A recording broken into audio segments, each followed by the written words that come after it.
वैसी की वैसी एक पत्थर की तरह आपके दर पे पड़ी हूँ सरकार। तो हमारा दर नहीं, तुम्हारा घर है। घर हमारी किस्मत में कहाँ सरकार। घर तो वो होता है जहाँ वफा भरे रिश्ते हो, एहसास हो, लेकिन यहाँ तो सिर्फ हम हैं या आपका इंतजार। हम जानते हैं कि तुम हमारे ना आने से नाराज हो। सच पूछो तो हम भी तुमसे नाराज हैं। आप क्यों नाराज हैं सरकार?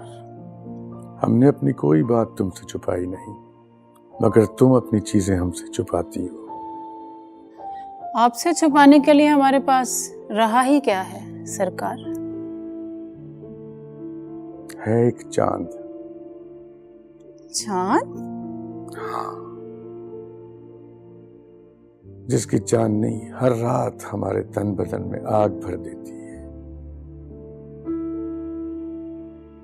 हाँ, वो तुम्हारी सहेली ज़ारा।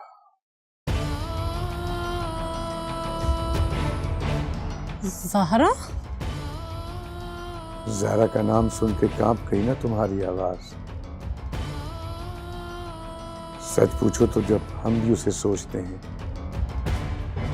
तो दिल की नाजुक रगों में लहू की गर्दिश तेज हो जाती है।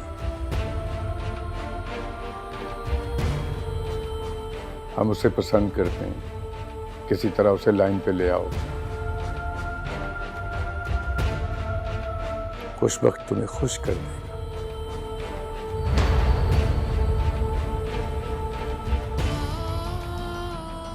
ठीक है, अगर आप हमारे प्यार को व्यापार का रंग देना चाहते हैं तो सोच लेते हैं कुछ।